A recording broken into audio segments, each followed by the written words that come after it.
Assalamualaikum warahmatullahi wabarakatuh.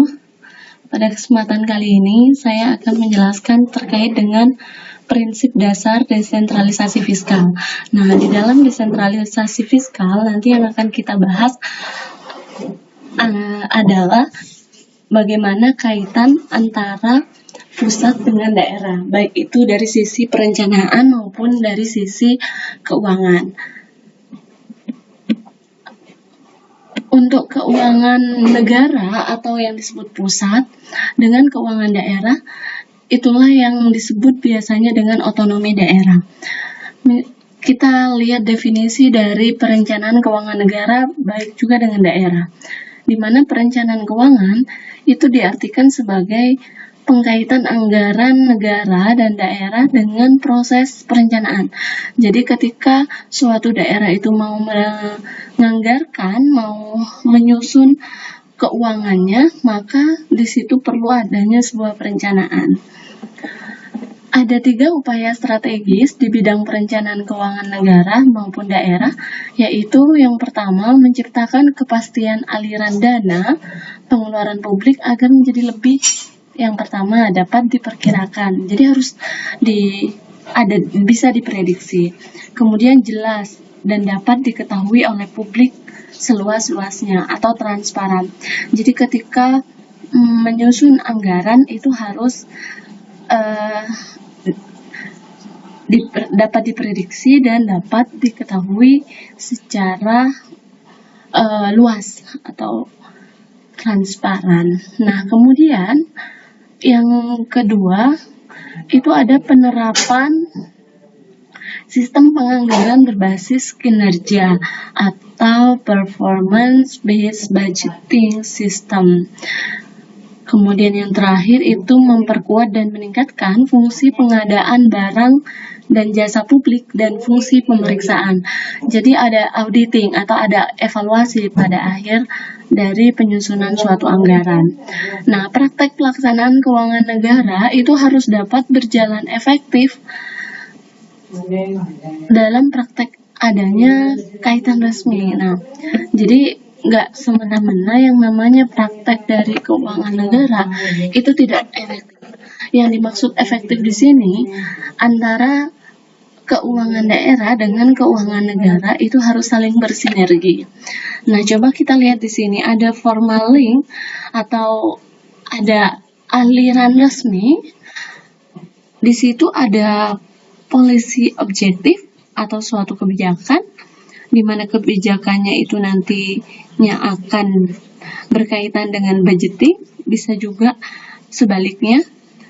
Kemudian setelah budgeting ada juga auditing.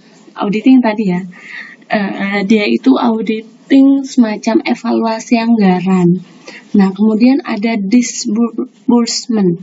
Disbursement ini maksudnya adalah suatu pembayaran. Jadi pembayaran dana atau pengeluaran dana dari mana ke mana. Nah, itu disbursement.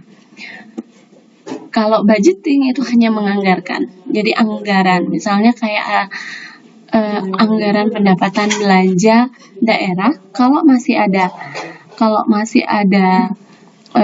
R-nya itu berarti masih rencana APBN atau rencana APBD.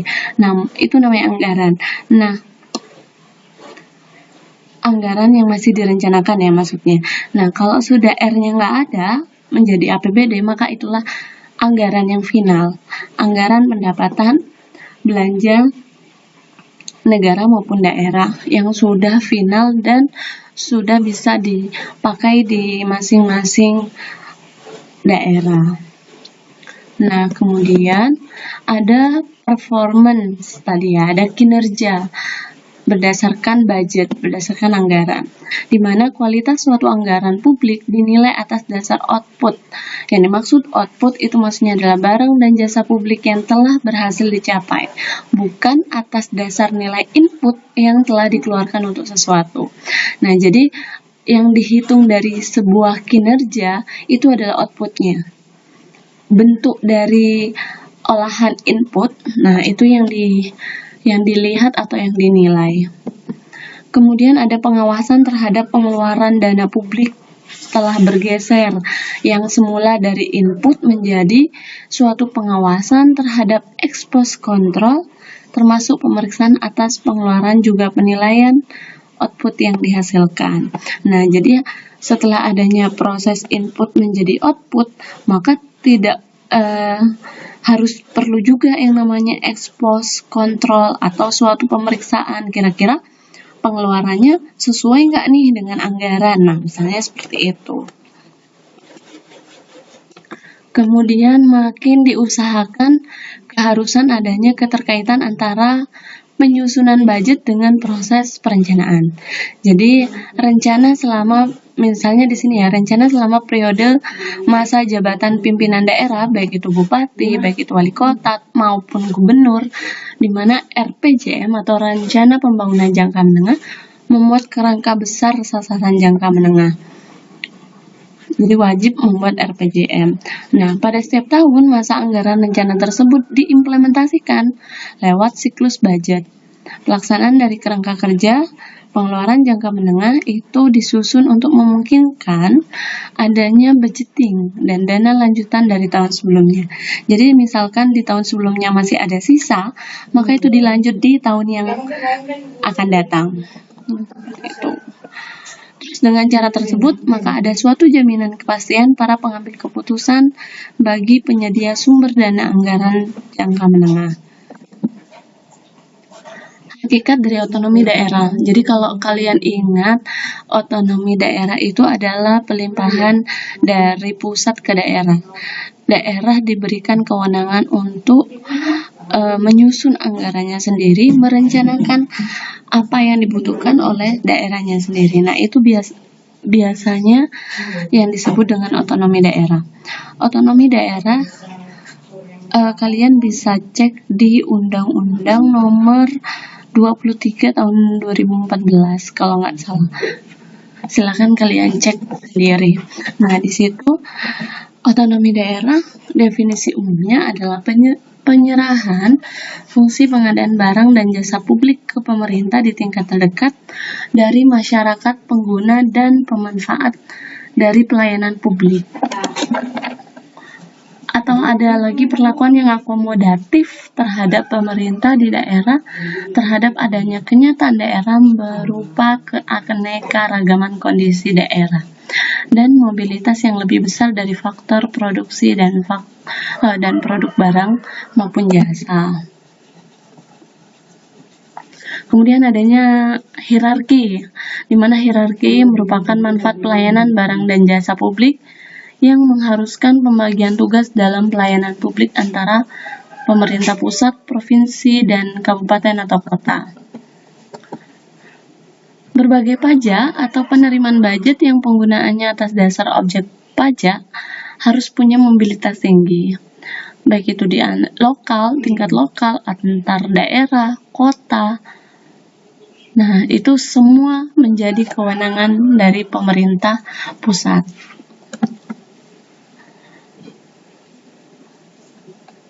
Pelayanan publik. Nah, jadi di dalam otonomi daerah itu juga perlu adanya pelayanan publik yang semakin berkualitas sesuai tuntutan masyarakat setempat, di mana pelayanan publik tersebut harus mengacu pada SPM, harus mengacu pada standar pelayanan minimal di semua daerah dan semua bentuk pelayanan publik.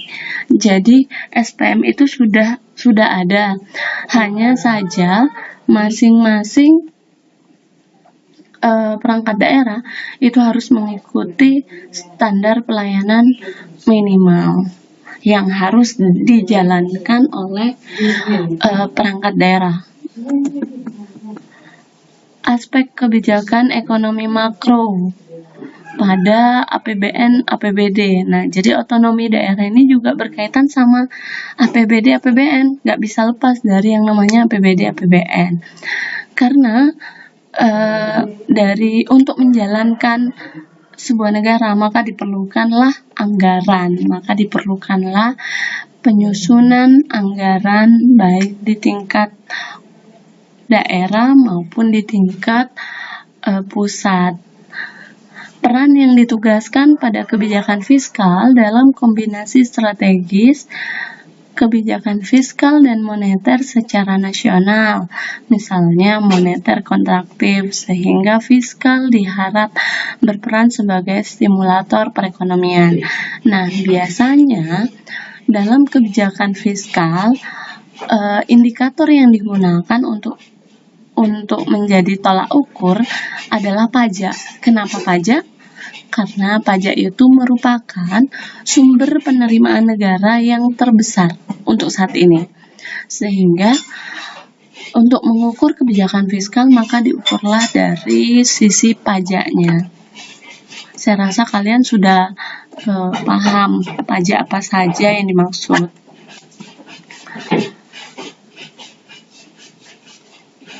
Nah, kemudian anggaran pemerintah dan kebijaksanaan fiskal. Anggaran pemerintah selain mencerminkan pemenuhan aspirasi dari publik, juga merupakan alat pengaturan untuk kegiatan ekonomi. Nah, seperti yang saya sampaikan tadi, bahwasanya untuk mengatur atau menjalankan kegiatan ekonomi membutuhkan yang namanya anggaran. Perspektif penyusunan anggaran tidak hanya terbatas pada satu periode anggaran, tetapi juga harus terkait pada eksistensi anggaran pada periode masa depan semaksimal mungkin. Nah, jadi tidak hanya satu periode biasanya, tapi bagaimana periode selanjutnya itu juga harus dipertimbangkan. Anggaran pemerintah setiap periode yang telah mencerminkan adanya komitmen terhadap berbagai kewajiban didasarkan berbagai dari kapasitas dan potensi yang benar-benar terukur terhadap aset yang dikuasai oleh pemerintah, sehingga dapat dioptimalkan periodisasi ke depannya. Nah, jadi itulah yang disebut dengan kesinambungan fiskal. Jadi tidak hanya satu periode, tapi periode selanjutnya itu juga harus dipikirkan atau dipertimbangkan. Keterkaitan pada berbagai kemungkinan kejadian yang tidak diharapkan bisa terjadi di masa depan. Maka kesinambungan fiskal harus benar-benar mengidentifikasi, membuat perhitungan dan memperkirakan dampak dan analisis untuk alternatif untuk mengatasi. Nah, di sini trilogi peran tradisional anggaran pemerintah di bidang ekonomi. Jadi, di dalam kegiatan ekonomi masyarakat itu ada istilah alokasi, distribusi, baru stabilisasi. Jadi tidak cukup pada alokasi saja, namun dilakukan selanjutnya adalah distribusi. Setelah distribusi baru distabilisasi. Fungsi stabilisasi dan distribusi itu banyak yang berpendapat lebih tepat dilakukan pemerintah pusat dan bukan oleh masing-masing pemerintah daerah secara sendiri-sendiri. Adanya 3 peran budget pemerintah di bidang ekonomi, terutama stabilisasi, banyak yang memberi istilah adalah peran penggerak atau stimulator, dan ada pula yang memberikan nama fiskal stimulus.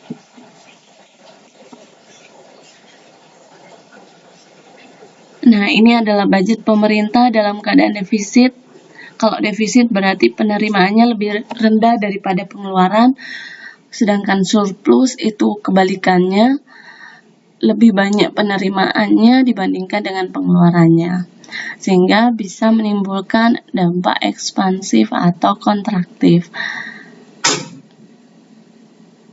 Karena budget pemerintah itu menganut asas kesamaan antara penerimaan dan pengeluaran dana pada satu periode anggaran, maka bila defisit harus jelas dari sumber dana apa saja defisit tersebut bisa dibiayai, entah itu dari dana cadangan atau pinjaman pada internal pemerintah atau pinjaman bank atau bahkan bisa juga obligasi, menjual aset pemerintah dan lain sebagainya. Jadi itu harus jelas, misalkan defisit.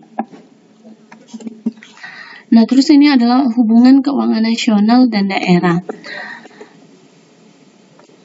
Terkait hubungan keuangan nasional dan daerah, di mana itu ada yang pertama ada kriterianya. Satu, eksternalitas. Eksternalitas itu bisa positif, bisa negatif dampak yang dihasilkan. Kemudian akuntabilitas itu harus dapat dipercaya, harus efisien keuangan itu.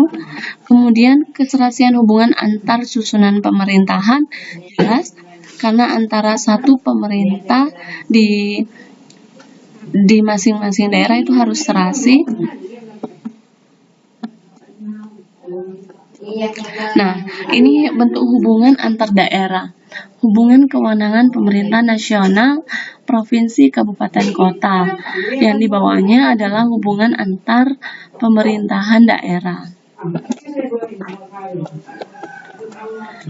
Nah, kalian bisa cek sendiri di sini. Kalau urusan pemerintahan di tingkat nasional itu yang dibahas ada politik, ada pertahanan, ada keamanan, ada justisi atau keadilan, ada moneter dan fiskal, ada agama. Beberapa alasan ekonomi dari transfer pusat ke daerah itu karena adanya ketimpangan fiskal vertikal. Jadi kalau ketimpangan fiskal vertikal ini adalah ketimpangan yang terjadi antar pusat dan daerah. Sedangkan ketimpangan fiskal horizontal antara kapasitas fiskal dengan kebutuhan fiskal itu adalah ketimpangan yang terjadi di antar daerah. Jadi kalau vertikal itu pusat dan daerah, kalau horizontal itu antar daerah. Baru yang terakhir itu efek ekonomi yang disebut dengan interjurisdictional spillover effect. Jadi ada efek ekonomi. Kemudian ada yang keempat itu ada pencapaian standar pelayanan minimum. Tadi ya sudah saya jelaskan bahwasanya standar pelayanan minimum itu harus dijalankan oleh masing-masing daerah, di mana nanti berapa capaiannya, targetnya berapa, nah itu jelas. Kemudian, sebelum ke sini, untuk mengatasi ketimpangan fiskal vertikal maupun horizontal, indikator yang digunakan itu adalah dana perimbangan. Nah, dana perimbangan di sini itu ditujukan untuk mengurangi kesenjangan fiskal antara pemerintah pusat dan daerah, serta kesenjangan antar daerah atau membantu pendanaan kebutuhan khusus daerah tertentu. Dana perimbangan itu dibagi, ada dana bagi hasil atau DBH, dana alokasi umum atau DAU, dan dana alokasi khusus atau DAK. Nah, masing-masing daerah ini berbeda pendapatan dari DAU, DBH, dan DAK. Itu berbeda. Dilihat dari kemampuan daerahnya. Dana bagi hasil itu adalah contohnya adalah bagi hasil atas pajak bumi dan bangunan, bea perolehan atas hak tanah dan bangunan (BPHTB), pajak penghasilan atas badan dan perorangan dalam negeri. Bagi hasil dari SDA, jadi perolehan dari hutan, kehutanan, perolehan dari pertambangan, perolehan dari perikanan, pertambangan minyak bumi, gas bumi, dan panas bumi.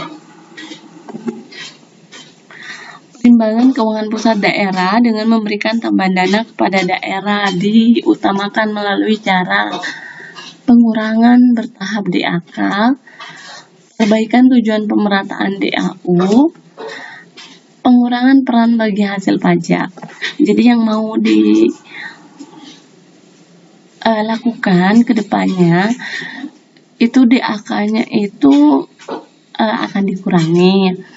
Kemudian tujuan untuk meratakan DAU, pengurangan peran bagi hasil pajak, kemudian peningkatan kemampuan pajak daerah, PBB menjadi pajak daerah. Nah, di sini ada BHSDA, alokasi atas dasar angka yang dianggarkan dikembangkan ke arah penumpukan. heritage fund atau endowment fund. Kesinambungan fiskal harus tetap menjadi prioritas utama di tingkat pusat atau APBN.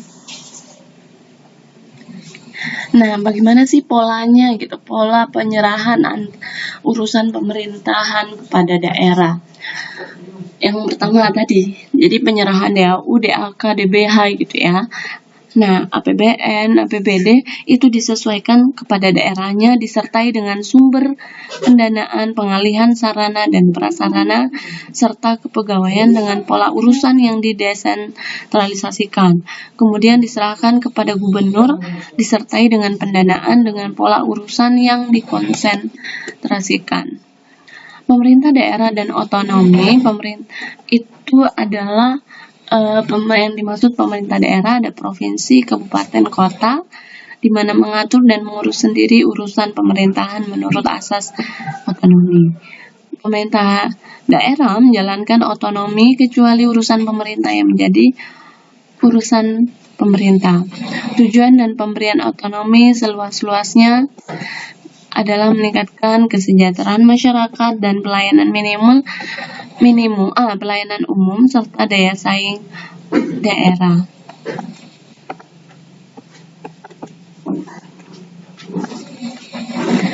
Sedangkan hubungan pemerintah pusat, daerah dan antar pemerintah daerah itu ada hubungan wewenang, hubungan keuangan, hubungan pelayanan umum, hubungan pemanfaatan sumber daya alam dan sumber daya lainnya.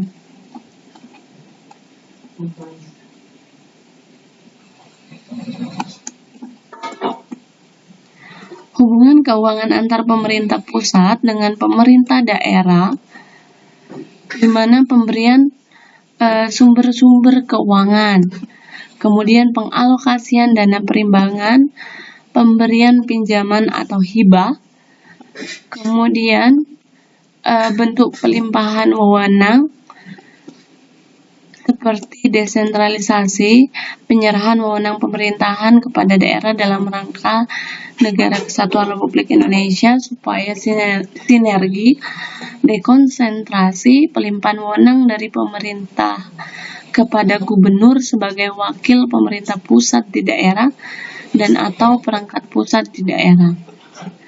Tugas pembantuan. Nah, ini.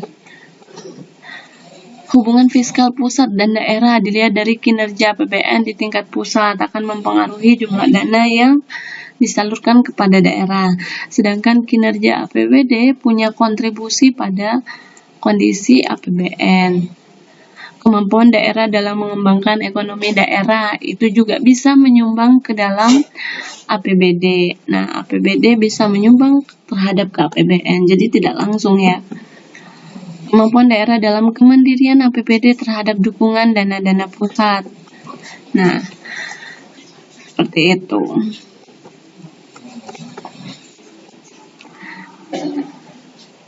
Nah, ini penerimaan daerah. Penerimaan daerah ada PAD, dari pajak, retribusi, BUMD. Saya rasa ini hanya mengulang ya.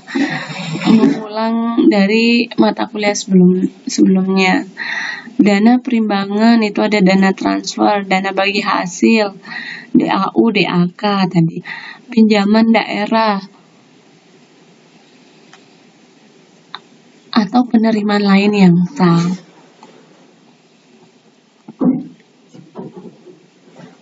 Struktur APBD ini bisa nanti kalian lihat sendiri ya. Kalian lihat struktur dari APBD ya. Nah, mungkin materinya akan saya cukupkan di sini.